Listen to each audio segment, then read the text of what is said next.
Guys அன்னைக்கு ஒரு நாள் வீடியோ போட்டிருந்தேன். இந்த மாதிரி காவல் கிணறு ஊருக்கு வந்து எதுக்கு காவல் கிணறு வந்துச்சுன்னு சொல்லிட்டு எல்லாரும் கமெண்ட் பண்ணிட்டு போங்கன்னு ஒரு அண்ணா கமெண்ட் பண்ணிருந்தேன். நம்ம இப்போ அதான் சொல்ல போறேன். அதை வச்சு நான் டீட்டெயிலாக பேசுறேன். இப்போ என்னன்னு சேர சோழ பாண்டியர் காலத்துல இந்த ஊர் வந்து எப்படி இருந்துன்னு பாத்தீங்கன்னா, இந்த கேரளாவுக்கும் நம்ம தமிழ்நாட்டுக்கும் உள்ள பார்டரா தான் நம்ம காவல் கிணறு ஊர் வந்து அப்போ இருந்திருக்கு. ஒரு 200 வருஷம் 300 வருஷத்துக்கு முன்னாடி அப்படிதான் இருந்திருக்கு. கொஞ்ச நாளுக்கு அப்புறம் இது வந்து எப்படி மாறி இருக்கு அப்படின்னு பாத்தீங்கன்னா, நம்ம மதுரையில இருந்து நம்ம இங்க வரைக்கும் எங்க திருச்செந்தூர் போற வரைக்கும் நம்ம ராணி மங்கம்மான்னு சொல்லிட்டு அவங்க தான் ஆட்சி பண்ணிட்டு இருக்காங்க. அந்த டைம்ல ரோடு போட்டுட்டு இருக்காங்க.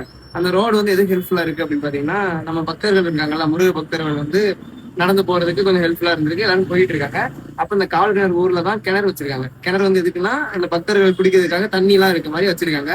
அப்ப திருடங்க வந்து நிறைய பேர் அந்த டைம்ல வந்து போனா அவங்க எல்லாம் பக்தர்கள்ட்ட இருந்து கொண்டாடிட்டு வந்திருக்காங்க.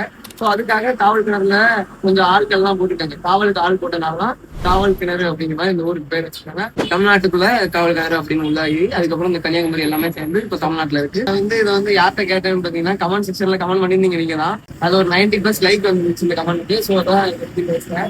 ஏதாவது தப்பு இருந்தா கீழே கமெண்ட்ல சொல்லிட்டு போங்க. நம்ம அடுத்த வீடியோல சேர்த்து கவர் பண்ணிக்கலாம். பாய்.